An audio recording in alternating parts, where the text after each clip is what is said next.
Welcome to episode 243.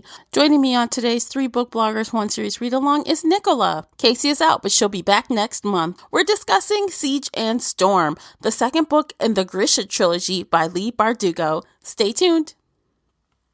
Today's episode is brought to you by Audiobooks.com. New customers get 1 free audiobook when using our promo code AudioShelf. You just need to enter the code AudioShelf on the sign-up page, then click Apply, then fill out the rest of your account info. Support this podcast by using our code AudioShelf and get your first audiobook free.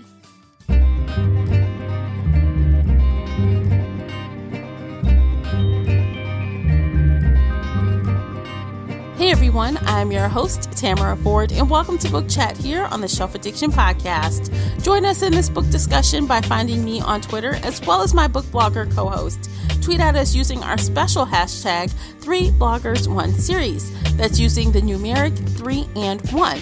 Again, it's hashtag 3Bloggers1Series. If Twitter isn't your thing, no worries. You can join the Facebook group, Shelf Addiction Official, and talk about this series with us there. I hope to hear your thoughts on this book discussion. The links for everything I've mentioned are below in the show notes. Before we jump into this chat, I have a quick note.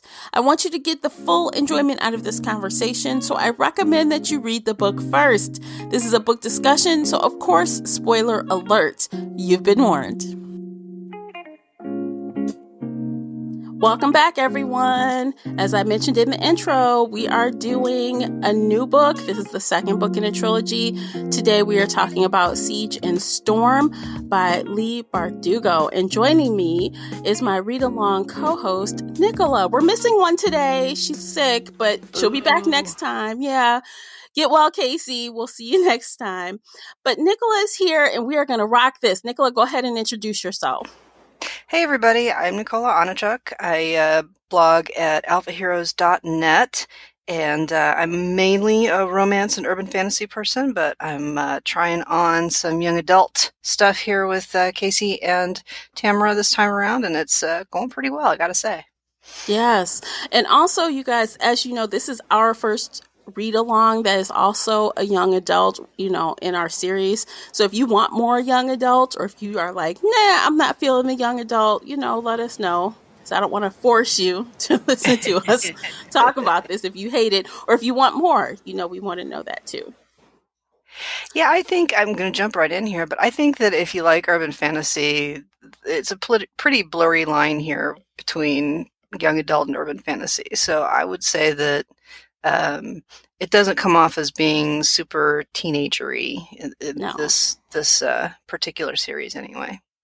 Which was by design, because remember when we were looking, you were like, I don't want to hear about proms and crap, and so we purposefully set out for something that was more, intense in the fantasy and less like relationship driven. Although there's a lot of relationship stuff in here, it just doesn't feel that bad, Yeah, I think, that when I think back on the sci-fi that I used to read when I was a teenager, it's not that different from this. And I never thought of it as being young adult. That was not a genre until recently. And so I think if you like traditional fantasy, that's frequently features, young people, because that's the time you go out and start having adventures, So no issues there. I just,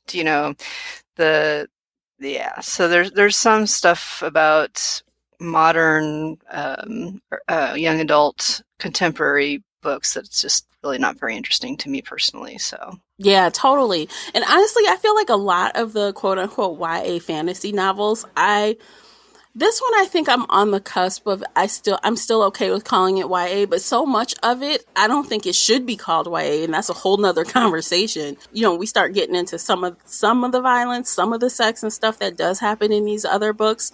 I think it's you shouldn't call it YA anymore, and it's just like a marketing stunt at that point. But that's a whole nother conversation.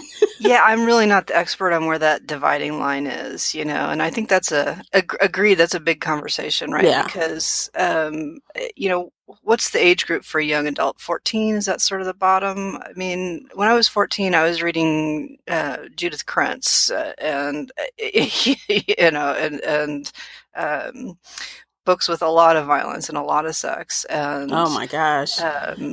You Yeah. know, whether that's resulted in a warped person or an okay person is up for debate, I suppose. But Oh, look, I'm not the one to judge. I was reading VC Andrews in like the sixth grade, and we know she's all about incest, right? She oh cannot my write a God, book that without book was so incest. So, creepy. You know that yes. made 100 best American novels book list recently. I was just like, are you kidding me? Oh. Wow. Uh, it's trash. It's trash, but I was reading it and I liked it when I was reading it because it was dramatic. And I like the Yes, drama. yes, and the locked in the attic and the mean Hmm. mother and oh yeah, yeah. Yeah, she also loved the trope where, is that my brother? No, it's not. Let me sleep with him. Oh crap, that is my brother.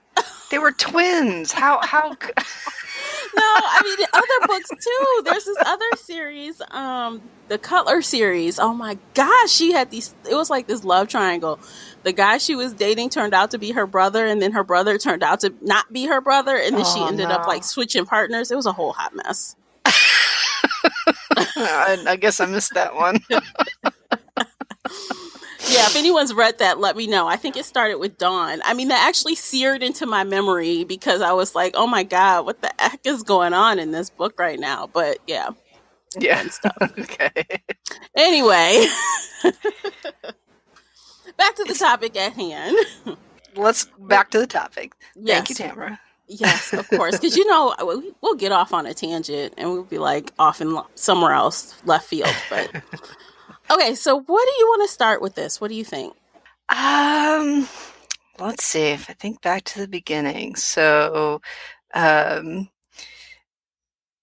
what's the biggest difference between this book and the first book?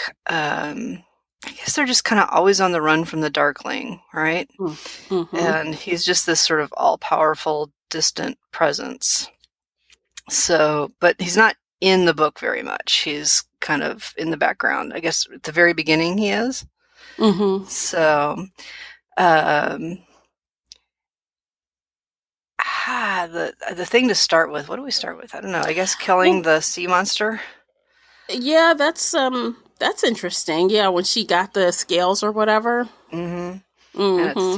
took her a while to decide whether she wanted to take it on as an amplifier or not. Yeah, I feel like sometimes she's kind of just, I think that's my biggest problem with Alina is she is very childlike when it comes to like making hard choices. And I think and I understand you don't want to kill things, you don't want to be that, but okay, you're up against someone who's very powerful. And you got to think about this in like a logical way. And if you don't kill it, someone else will, and then they will have control of the power, right? That is why you have to kill it. Throughout this whole series so far, she kind of has that I don't want to, but I'm glad she did kill it. I'm glad she did. Yeah, yeah. I think it's a story about power and if how do you acquire the power and what do you do with it and does it corrupt and can a good person hold power without becoming corrupted? Um, so I think that's an interesting theme and I like it and I like how it's not black and white for Alina. Because she does have some experiences with the darker side of the power that she does have. But the killing and the not killing, I think that's going to be. I'm making some predictions now about book three. I think that's going to be a thing in book three. I really, if you think about the way the stag hunt went, Mm-hmm. um, the fact that she spared its life gave her power. Um, the fact that the Darkling took its life gave him power, but I think there's a push pull there that we're going to see more of in book three. I think I'm assuming they're going to find the Firebird or something that is an allegory for the Firebird, and uh, and that she won't kill it. That's my prediction. I haven't read it. I haven't even read the synopses yet, but I think she's going to choose not to, and it's going to still give her power. That's what I think. Yeah, I could see her doing that probably just because she feels so conflicted. And I feel like, Mal is not helping in that arena. He's really making her feel bad about some of the choices she's made. Hmm. So now she's really, she wants to sacrifice herself, Yeah. so she was Yeah. willing to take herself out, not to have to deal with this anymore, and to, Right. kind of free her friends of it.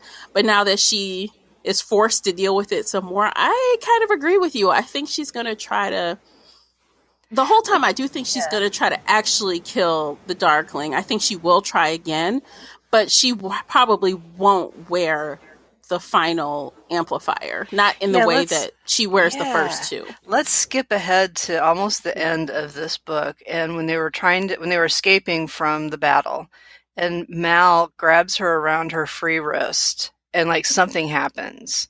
Like I think Hmm. that's a huge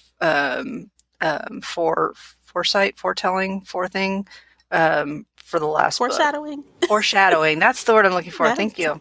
I think You're it's a welcome. huge foreshadowing for the last book. I think, and I'm making a lot of guesswork here, but I think that it's going to be love is the allegory for um, the third amplifier, and I think that you know defying all of the power structures and really committing to Mal is going to be the thing that gives her that last boost of power. Mm. Well, And I maybe I would Mal is the agree with you. Firebird. Maybe, maybe, but Maybe. I kind of hope not. I feel okay. Let me just talk bad about Mal for a minute. I kind of think he was a petulant child some of the time, and his whining and his jealousy was just a little bit much for me at times.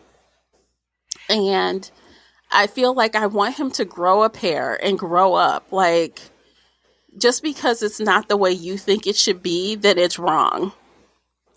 Yeah, And that I kind annoys of me about agree. him.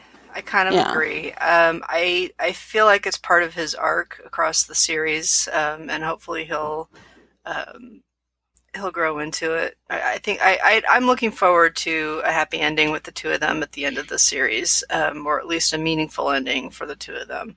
I could see Hmm. it being kind of a tragic sacrifice ending. I don't know if that's common in YA or not. I suspect it's not, but Hmm. I could. I thought that the scene where Alina was stealing power from the Darkling near the end was really great and really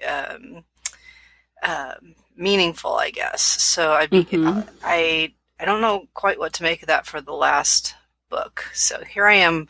I keep wanting to talk about book three that we haven't read yet. So rein me in, boss lady. I do wonder though, what made her think that it worked for him? Why not try this? Like, what triggered in her brain? Like, because obviously this was impromptu. She wasn't planning this. This wasn't like, oh, I'm going to go off and do this thing. It kind of just happened. And then there she was just taking his powers and stuff. And I'm like, wow, I mean, what was the switch for her that said, oh, I can do this? Or maybe it was an accident. She just kept doing it. I would have to go back and do a little bit of spot reading here and there, but I think that she felt it a little bit when she first got in the first book, when she got the amplifier collar. And it was because of that um, power that the stag gave her directly for sparing his life. And she did have some autonomy under his power, if I recall correctly. And so I don't think it came out of nowhere, but it maybe didn't have as much buildup as it could have. Like she could have, but I think you're right. And maybe it's a YA thing that it's very impulsive and just out of desperation. I'm just gonna try this, or I don't know. I mean, and then I'm glad you mentioned the stag thing, because with that collar, I thought that he could control her powers, but I know that she got some other ability, something from Hmm. this, from not killing it. Right. But doesn't he still have some kind of say over her powers? Like, I thought he did. Um, I don't know because it doesn't seem like he does really. It seems like he uses blackmail to get her to do what he wants. I mean, if you're gonna take her into the fold where she's gonna die if she doesn't, throw the light around, then it's she's been manipulated into using it. but I don't know that he actually controls it after that first couple of times. That would be an interesting reread to go back and just read those several scenes. Mm-hmm. Because it happened really fast, you know? Yeah, it may be that the world building is a little bit inconsistent. I'd have to, I don't know. I'm not feeling like I'm totally clear on her power and that connection the two of them have. Yeah, I agree. I kind of feel like, see, the whole time, off and on, she was seeing the Darkling, and that annoyed me to death that she would not say something. Open your mouth and say something. Because, and she's like, oh, I thought I was going crazy. No, girl, no. Okay, because you're living in a world where it's magic. This is, he is doing things outside of the realm that he's not supposed to be able to do. So Right, why wouldn't you think that this could be possible, that you are seeing him through something he's doing? And right. I don't understand that. Like, that's so naive. That's what I was talking about earlier. Like, in some ways she's so immature and young. I'm like, this dude is doing crazy stuff he's not supposed to be doing, but yet you're gonna just brush that off like, oh, it must be my imagination. That is the dumbest thing ever. That bothered me so bad. Yeah, I guess I felt it was pretty consistent with her character. And it would be hard. I mean, if you put yourself in her place, it would be hard to explain. But, and not to mention sort of fear mongering, right? So I could see how a leader might choose not to share that. But yeah, it's a tough choice, and it was a strange. I will say that having him appear like that made the overall book like a lot more tense and creepy. Mm-hmm. Um, Yeah. What was his mother's name again? What was her name? uh, The old Starts with a woman. B, Bruja, something like that. Yeah, I thought, honestly, I thought that if there's anyone you could tell to sway your way, because you know she kind of was like angry at her and didn't want to help her. But I Hmm. figured if you go tell her what her son is doing, you might get her to sway to your side and help you. That would be something. But she kind of never fully came back around to trying to get her to help. I think she went one time and was turned away, and she's like, okay. I'm like, what? Yeah, I was a little bit surprised that that didn't get developed more, but there was a lot going on in the book, so I don't know. I mean, I don't know. I would have liked to see more from the mom, from his mother. For one Mm-hmm. thing, this whole book was all about how to kill the Darkling, right? And the whole next book is going to be about how to kill the Darkling. There's no Yeah. evidence that he can be killed. He's No. centuries old and he's taken many severe wounds over the last two books and he survives them all. She needs to go ask the mother, how do I kill this guy? And then we can see the mother, um, what side she's really on, you know. Yeah. Um, Yeah. I just don't know. He's basically immortal as far as we can tell, but everybody assumes he can be killed, so that puzzles me.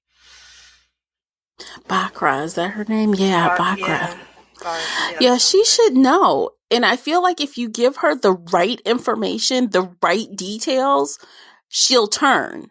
You know, you just can't say, help me. She's going to be like, why? Yeah, I don't You have to know tell her. because And she is his mother, right? She's not um, a black and white character either.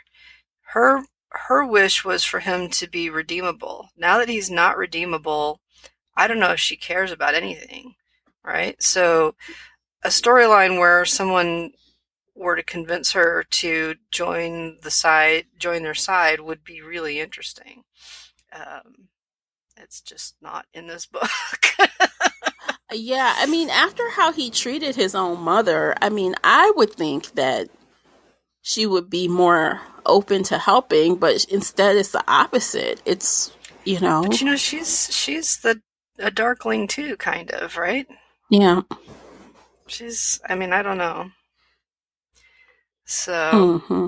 so yeah, I felt like that was unrealized potential as well. Yeah, Um, and I liked her character in the first book. I mean, she's a mean old lady, but I liked how what she had to contribute in the first book and how she kind of played into the whole, I'm actually his mother, da da da. I thought that there would be more from her in this book, and I was disappointed not to see it. I mean, there was a lot of, stuff with Nikolai and, of course, Mal being jealous. I mean, there was a lot of that to me, almost too much.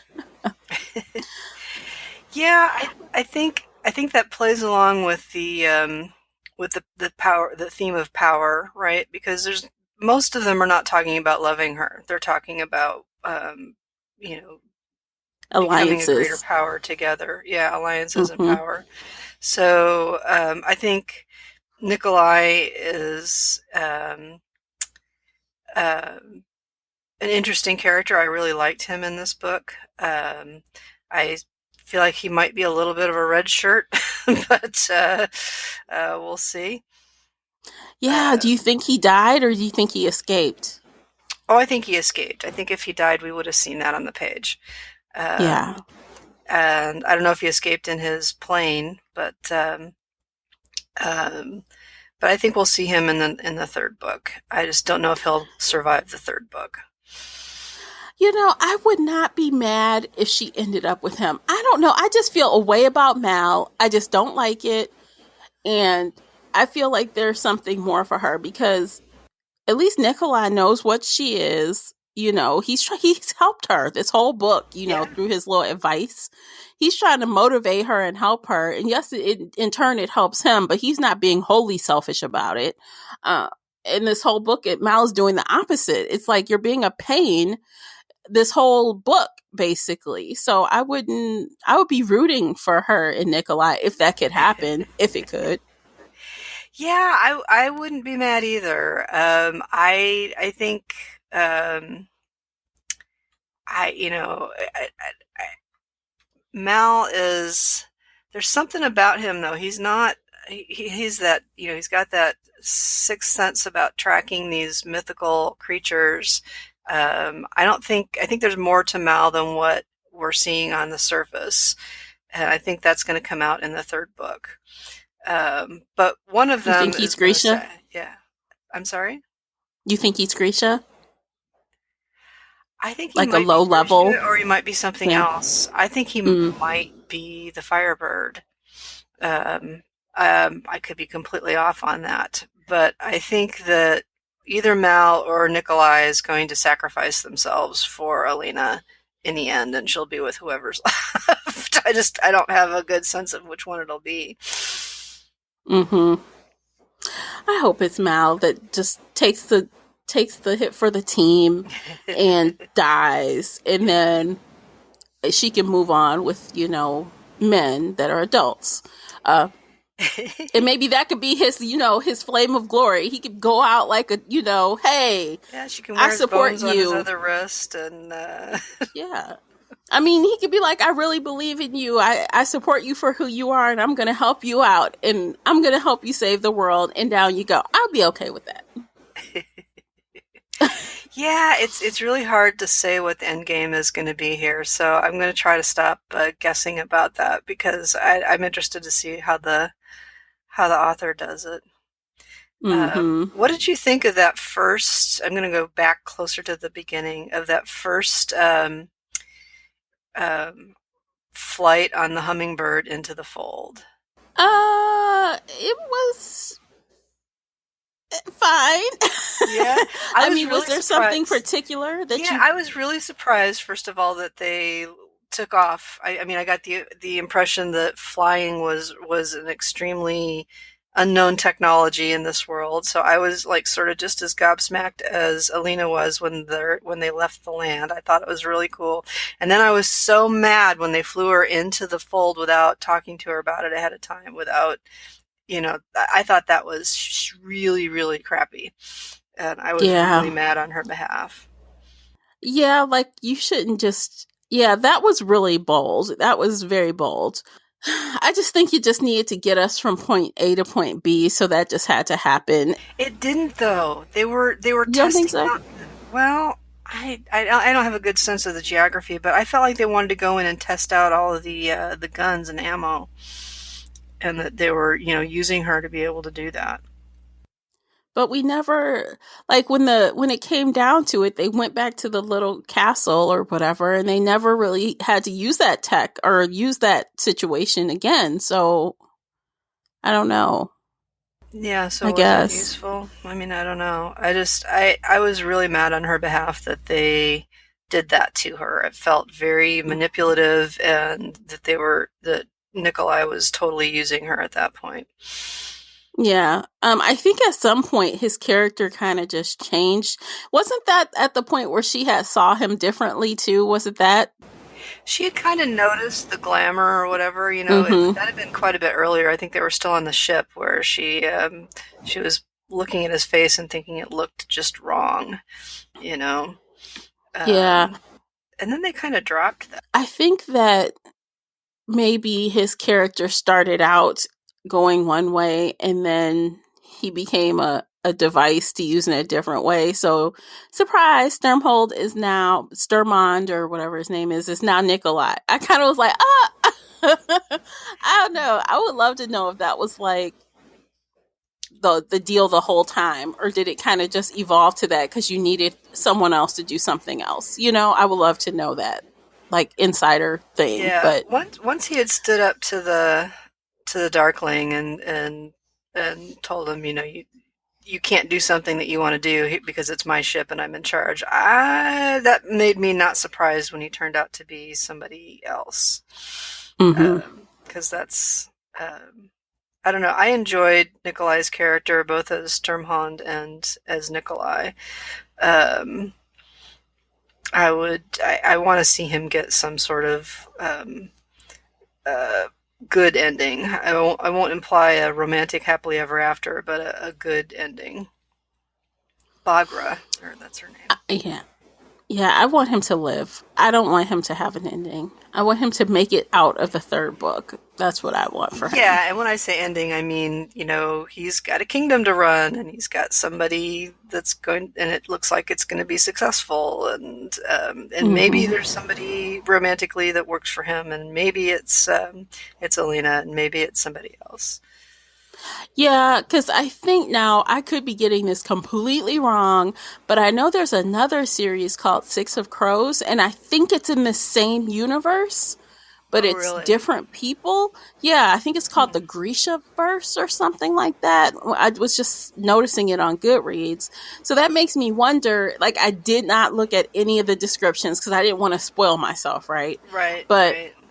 if, Nikolai makes it out and he ends up not being with Alina, maybe he is a part of this other story, Yeah, possibly. yeah. Oh, that could be. Yeah, anything's And possible. But I really, when I there's saw that, I'm like, oh, don't look, because you'll know something. So, yeah. And there's a couple of other countries in this world, right? So it could be something that was set with the shoe or something like that. so let me ask you, what did you think about Jenya's fate? Wow, Jenya made me really mad a couple of times, and I don't think we've seen the last of her. Um, but it does show the Darkling's cruelty, and I think that's what it's meant to show.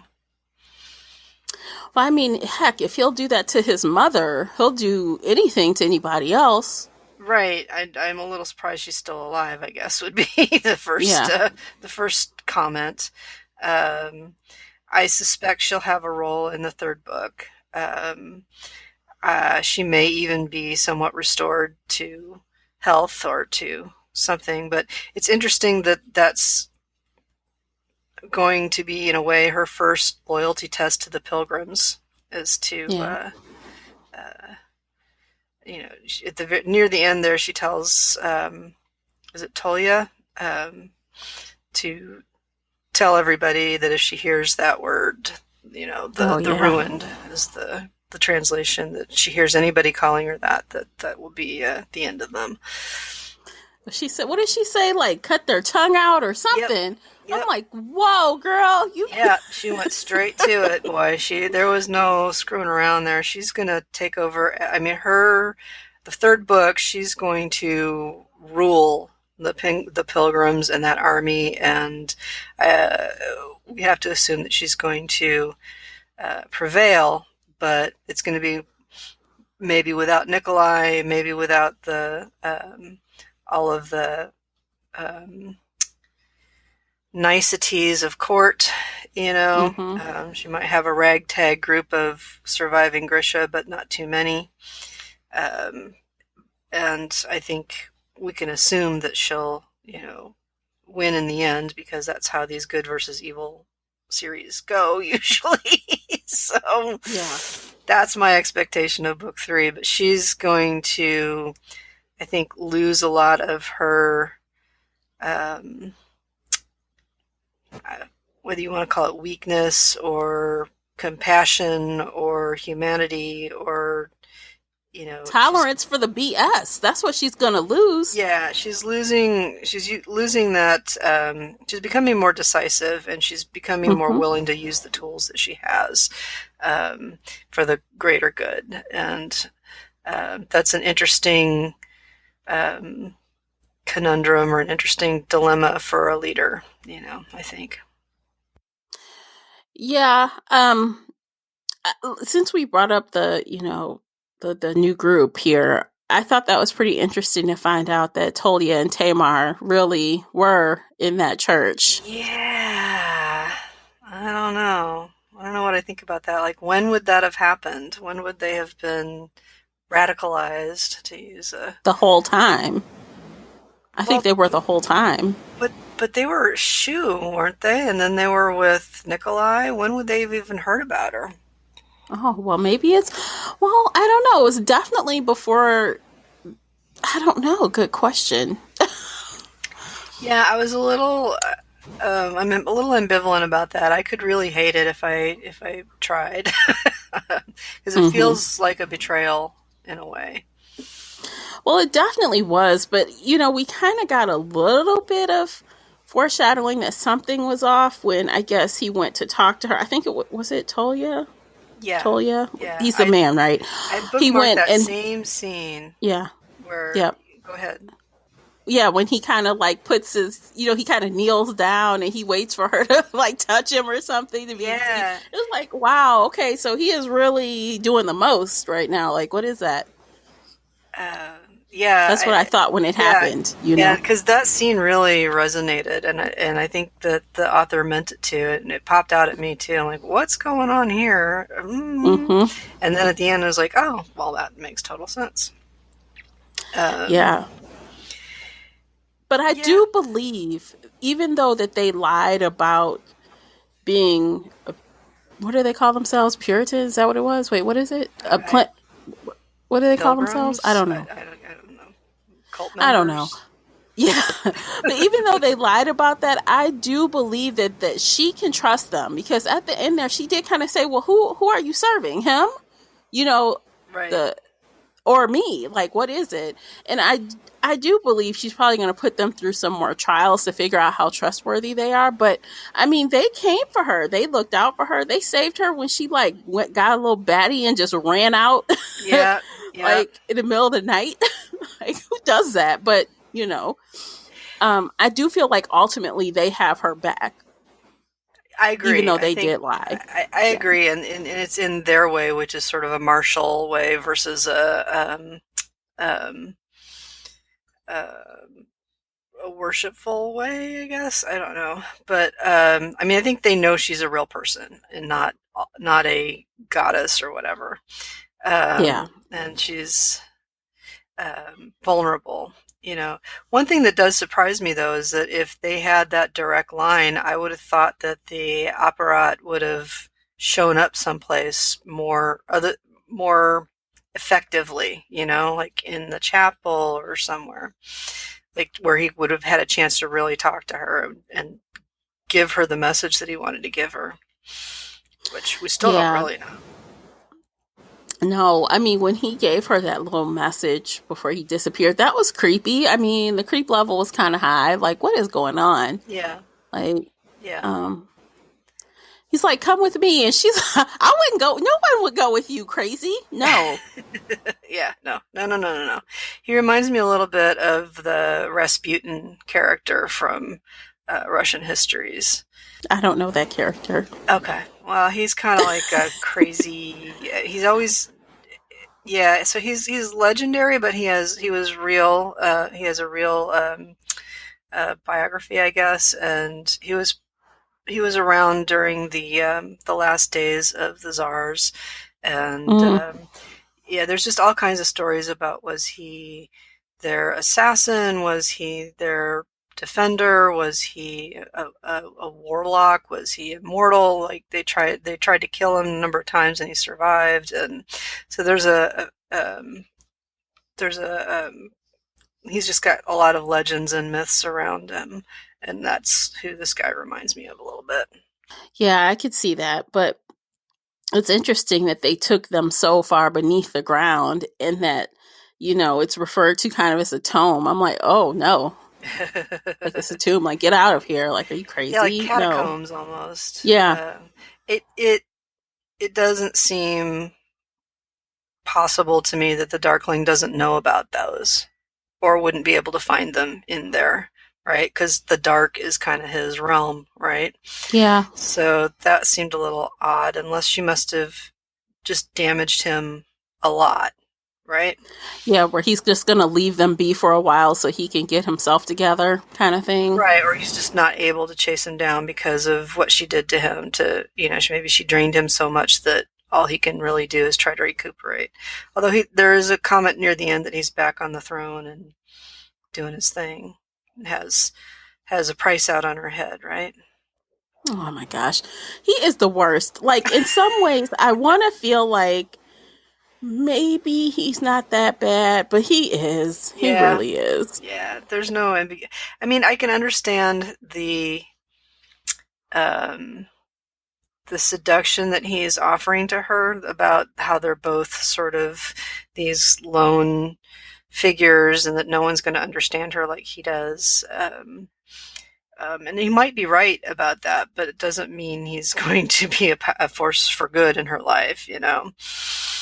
So, Yeah, that kind of reminds me of, like, he is a bad guy. I mean, the way he treats people, the way he mutilates people and kills people, he's definitely a bad person, but he's that guy that is like, oh, talking to you, trying to get you to do bad things along with him. yep, yep, yep.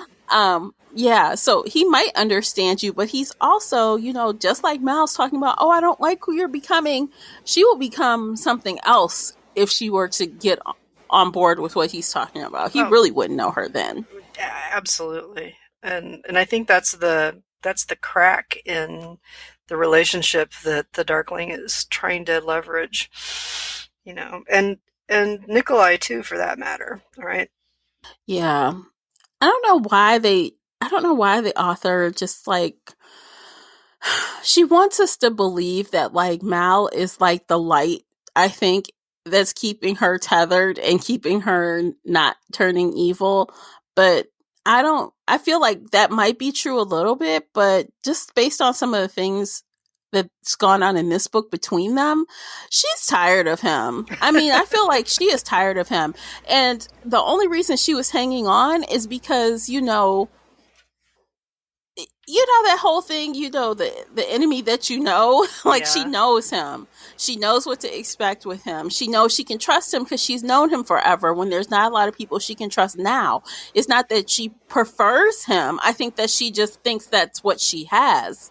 So, I don't I know. don't think that's true. I think that she feels a I connection do. with him because of the way they grew up, and that he was always her defender, and he has saved her on many occasions in these two books, and he He has has proven saved her. And I think she does genuinely love him, but in that not grown up childish. way. Yeah. Yeah, like, like that's my best friend who I could be in love with kind of way, but not in an adult, let's get serious kind of way, because he just, I don't know. And I I mean, think he doesn't care about her in that. Well, if he did, he wouldn't be such a loser, but I guess he is a loser like a guy, cuz I mean, he goes off and he's like getting drunk and Yeah, he's fighting. the Fight Club thing was Yeah, Fight obnoxious. Club. I you He's know kissing women. I think that the author is doing like everything she can to create a class differential between Mal and Alina, and to try to make him seem like he's just a peasant and her seem like she's this goddess when they really came from the same roots, possibly the same village. So it looks like that village is going to play into the next book a little bit, um, and finding her roots. And I think that that will tie all that off. I think that going back to that village, where they both came from, maybe going back to Karamsha, where they grew up, might um, play a part, play a role. Um, but I think that that's all the part of the power structure commentary that the author is making. And Mm-hmm. they make a point of how like he keeps wearing homespun peasant clothes even though he's part of this guard now, and like because she didn't want to be like the elites, and so everybody, which made no sense to me, right? So when she created her own personal guard, she just has him wear whatever with a little pin on it. Like that's not how you do it. It doesn't have to be over the top, but that's not how you do it. And it just You need a sort of, uniform. yeah, it just underscored. They mentioned, like, every time they talked about Mal being somewhere or doing something, he's like, there he is in his homespun peasant clothes with the shiny pin on. And she's in this silken kefta.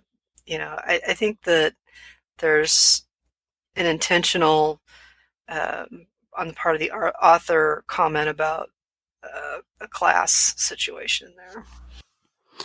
Yeah, and I think if that's the case, it's going to take something spectacular for them to work that out. Like we've seen in so many different situations in books and stories where that class difference, even in real life, that's real. A lot of people can't overcome that unless you have something binding you together that's bigger than that. So maybe like you said, if he is maybe part Grisha or little Grisha, or if he is the Firebird or represents the Firebird. I mean, there's got to be something bigger and more monumental that's going to hold that together, because otherwise, I don't think that he's for her. I don't.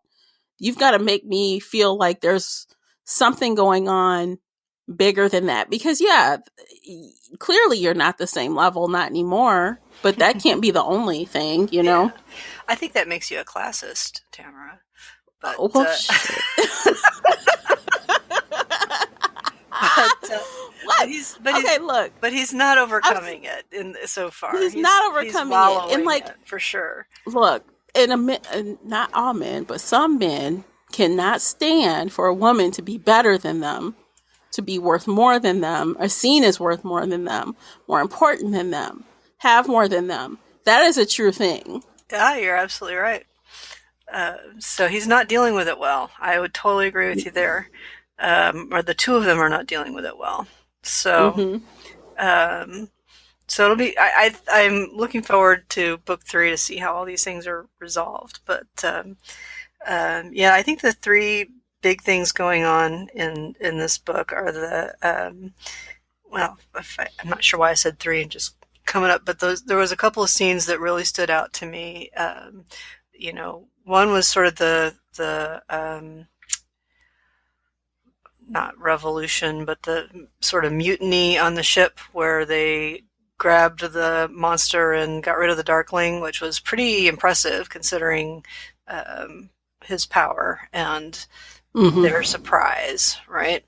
There was, I don't know where I would put the second one. The scene in the fold really was surprising to me, and then the final battle scene. So um, I'm just trying to sort of skim that again, and yeah. So basically, while they're having this kiss, she's creating these shadow creatures, these horrible bats or whatever they are, um, And yeah, it was an interesting scene. It Um, was. I liked it. I think that was one of my favorite scenes was that showdown there and she Me almost too. killed him. Absolutely, Yeah. absolutely. And then I was a little bit, maybe I was just reading it fast because it was exciting, you know, and I tend to end up reading fast through that stuff. Um, but the way it ended was a little bit fuzzy to me. I guess it was kind of fuzzy to her too. So I felt like Mal, I don't know if I liked the fact that he interrupted, but I guess she would have died otherwise. So, There he goes again. yeah. Yeah. I'm smarter. You Was should do what I Was do. it What are you good or doing? not? Well, I I don't don't know. know. I mean, obviously, she couldn't die, right? Because this is a trilogy, so we couldn't kill her. But I do wonder, would she have died? I mean, maybe she just would have absorbed all his power and then still been able to be brought back to life. You know, maybe she wouldn't have died, but he would have been dead. You know, the enemy Yeah. would have been dead. But we'll He, never know now. So, it seemed like, you know, she says, I'm looking at it now, so finally, where it seems like it's hurting him more than it's hurting her. You know, that she's creating all these creatures. It says, blood's pouring from the Darkling's nose. The room seemed to rock, and I realized that I was convulsing. I was dying bit by bit with every monster that wrenched itself free. Just a little longer, I thought, just a few more, just enough so I know I've sent him to the next world before I follow. And then that's when Mal interrupted. Like, I kind of felt like it was hurting him more than it was hurting her, but um, ooh, Mal? no, the Oh, the Darkling, Darkling. yeah, Okay, yeah. but I mean, it was killing them both. But I don't know. Like, is that the way she's going to have to bring him down? That seems like the only thing that's really hurt him, you know, in these two books. Um, But now he should be a little afraid of her because he knows what she can do. yeah, I think it was in this scene where she realizes that he is afraid, Mm-hmm. and that's when she sort of did this whole power grab thing. So it, he'll be on guard next time, right? What is he going to do? Mm-hmm. I think he might He's just try. not going to be so cocky about it. So, No, I think he might uh, just try to kill her. yeah, he's either going to try to kill her or he'll think of trying to capture her and he'll try to like tie her down or something where she can't get to him like she could this Yeah, time. yeah. I don't know. Book three, I hope it delivers because there's a lot of threads here and a lot of interesting ways it could go, right? So Yeah. I I thought that that last scene with the build up to it, where they're at the birthday party and finally the stupid prince makes his announcements like, "Hello, I Oh, have that was ruined so everything." crazy. And then Nikolai's And like, then Nikolai's like, "Wait, wait, what? you did what?" What? What are you talking about? And you just, He's like, what area? What road? What? you have killed us all. And then the bells Yeah. start ringing. Oh It my was really a gosh. good climactic scene. Not every book gets a worthy scene like this. So that would be No. part of why I would rate it give it a high rating for this book. Yeah. It definitely was fast paced. It was steady. I don't feel like there was a lot of wasted words, you know. Um I didn't feel like there was a whole lot of explaining of things in that way that kind of bogs you down, you I know. would say the slowest part was while they're in the palace and they're sort of trying to build their army and train their ragtag Grisha. It felt a little slow to me there. And you're just kind of waiting for something bad to happen, which it does. So Yeah, it it does. didn't go on too long, but that's where all the angst with Mal was. That's where all the, you know, appearances, the ghostly appearances from the Darkling happened. And, I mean, that added some tension, but there wasn't a lot of plot stuff going on there. No, they were, like we had mentioned earlier, I think they were just, or the author was really just trying to really just show us how different they are, Mal and, Alina. And Yeah. I don't know, I could have did without him fighting. I could have done without, him kissing that girl. I mean, that wasn't necessary. They still have the conflict, regardless of Yeah. if he was doing that or not. Yeah. Yeah. I think they're just driving home that there's a rift between them. So, But I'm like, boy, do not look at me. Don't talk to me. You done got, look, you have so many points down right now. Just yeah. stay on your side of the room and don't talk to me. That's how this is going at the end of this book. Let me just sit here and plot by myself. Yeah. I'm, I feel like the setup for I keep going to the third book.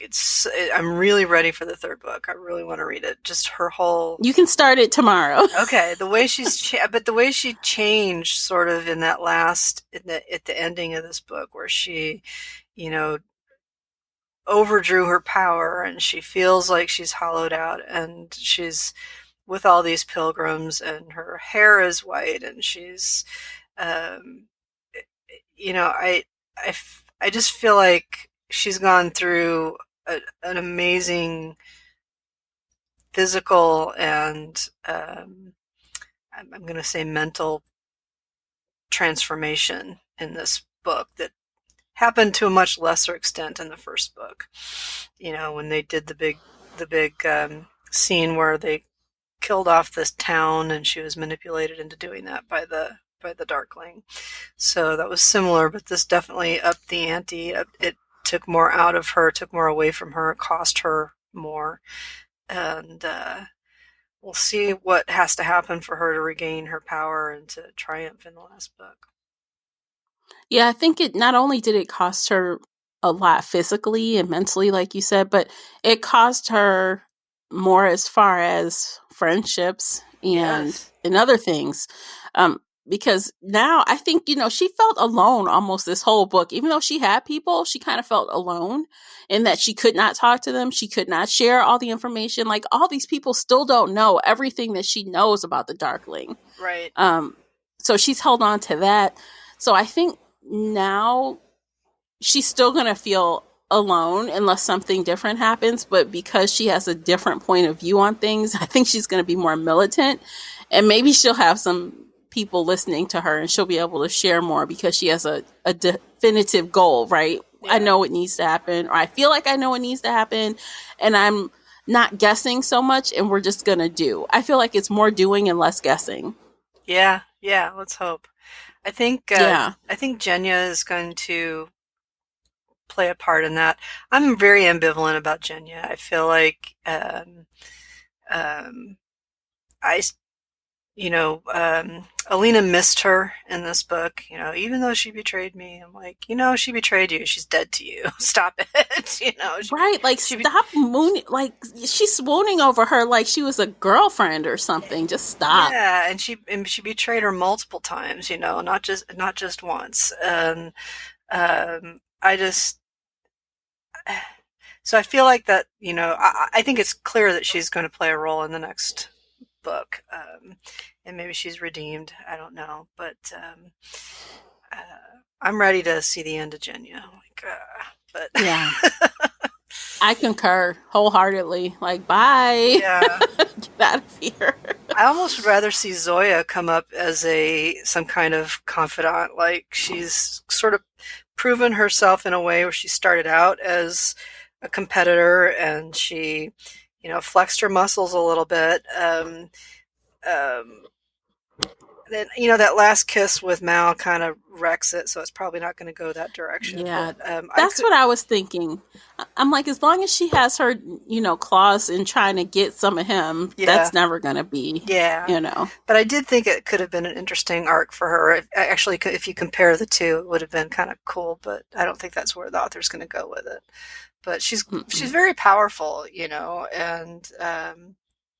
and she could be an ally if you could get that arc down correctly.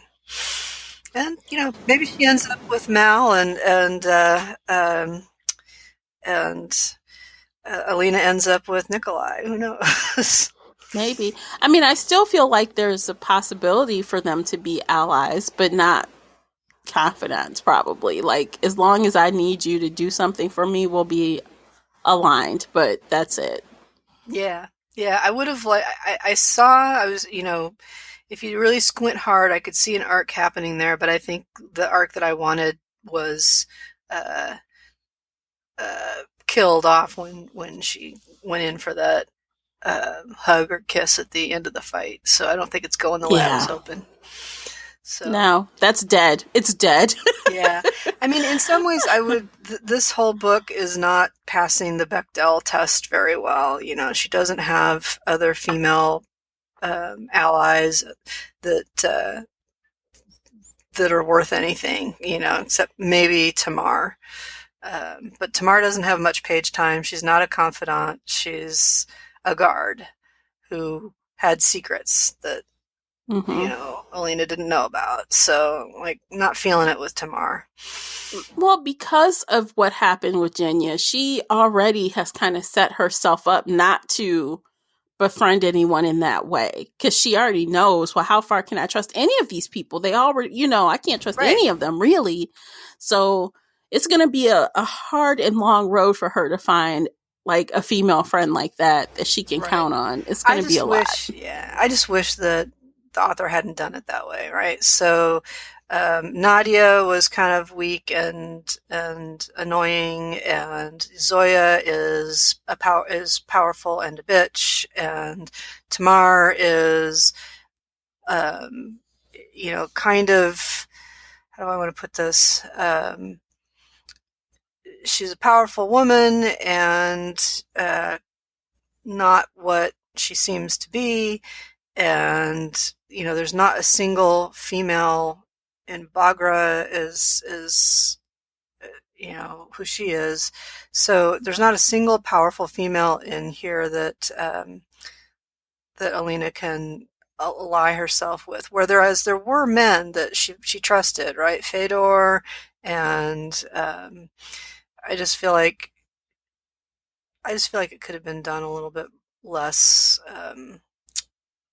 I would have liked to see a couple of women that she could at least not hate. Hmm. I agree. It's nice to have like at least one other, at least one. Right. But, you know, I guess we didn't get that. Okay, so is there anything else you think we should cover before we rate the book? I think that's it. I mean, there's a lot of cool stuff in this book, but those are the bits that jump out at me for a series arc, I think. Hmm. I think it's a strong lead in. I feel like either this final and third book is going to either just knock it out the park or it's going to be like, what the heck happened? Like, Well, fingers crossed, right? yeah, yeah. You always have to. So, You always wonder a little bit about the series finale. So, mm-hmm.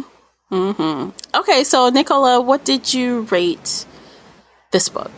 yeah, I'm going to give it a 4. I really liked it, and I'm eager to see the next one. Okay. Well, I teetered back and forth between a 3 and a 4, but I'm going to go with a 3. Okay. I really did like it overall, but there was just something I think that just was just okay with me about it. I mean, I liked it, but I just didn't love it. And I want more. And I'm hoping the third book will give me more. I didn't see any major plot holes with it or anything, so don't get me wrong there. I don't know. I just thought it was okay. It was okay. And the parts that we talked about were the best parts. We talked about all the best parts of this book, but it's just still was okay to me. And we have Casey's rating, and she gave it a 4 as well, but we don't know the reason. She didn't tell us why. Right. Right. Yeah. But I guess that sort of missing element to me is what normally tips it from a 4 to a 5. I think if it were a 3, I would be kind of hesitant to read the third one. That's sort of No. where my scale is at. And you know what? I didn't want to, and I feel like I'm also comparing it to another series, and I didn't want to do it, but I'm reading this other series alongside this, and Yeah. that other series is so amazing that this pales next to it. And Oh, maybe that's why. And it's also another quote unquote young adult series. But I guess I can share it with you guys. I don't want to, yeah. but it's the Throne of Glass series by Sarah J. Maas. Oh, I've heard good things about that. I was actually It's reminded of, amazing. yeah, I read the short stories. There's an Hmm. anthology because we talked about maybe doing that Yeah. that for the podcast, and there was a couple Hmm. scenes when they were in the towns that really reminded me of some of the some of those scenes. Yeah. So I am on the fourth book out of six, I believe. And it's just so, I just can't wait to come back to that book. Every minute I'm like, what's going to happen now? What? And then when I had to stop that and get into this, it was almost, and I mentioned this phrase earlier, I kind of said childlike, you know, Mhm. um, in comparison, the heroines between the two books, definitely Alina is a lot more childlike in a lot of ways.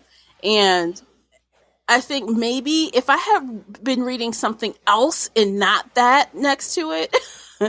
maybe I might have rated it a four.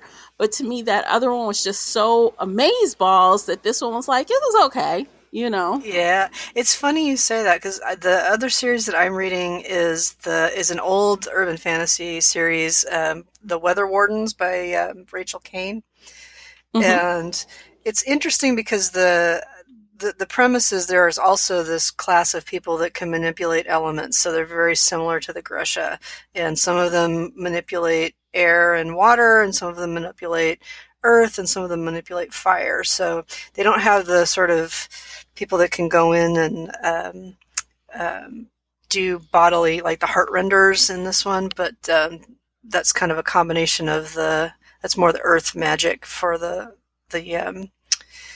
in the Weather Warden series. But it's interesting the comparisons because they both sort of manipulate air, but the Grisha do it in a much more macro way, right? They're bringing on wind, and in this last scene that I read in the Weather Wardens, the main character has been defending herself against some crazy guy, and she basically like creates this void of oxygen all around him.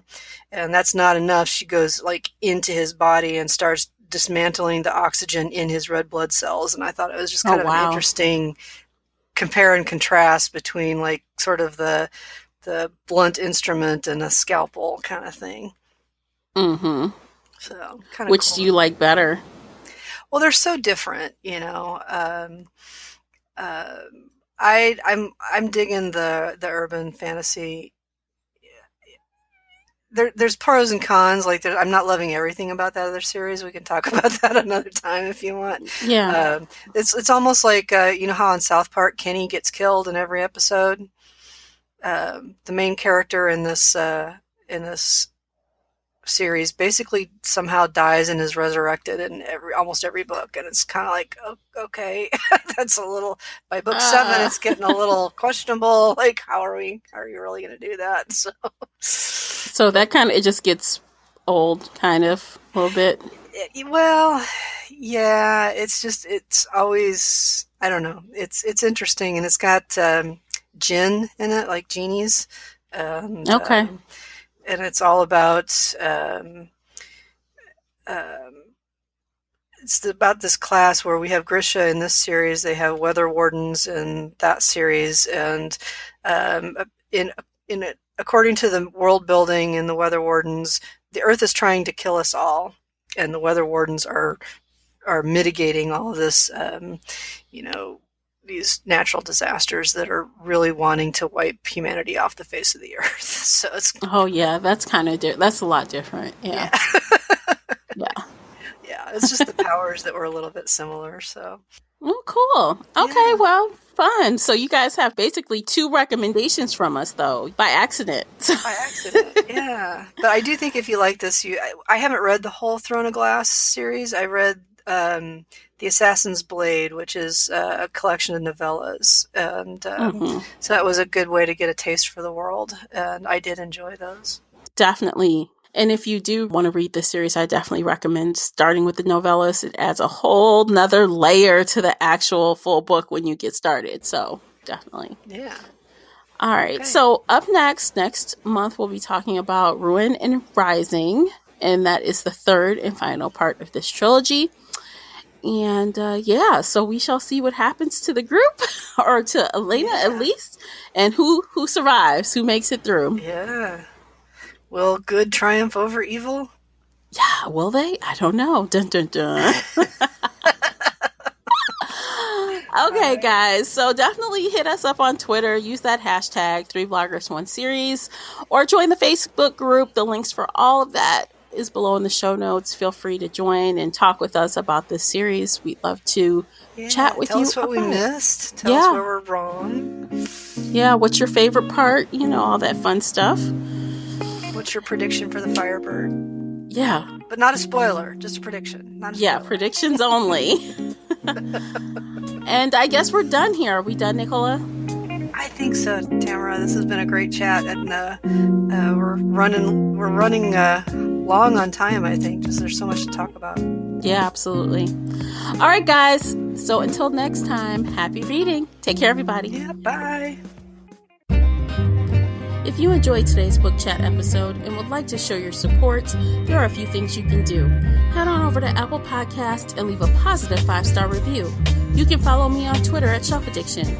Most importantly, you can share this podcast with friends and family that enjoy all things bookish, including author interviews. Thank you for listening, and until next time, happy reading.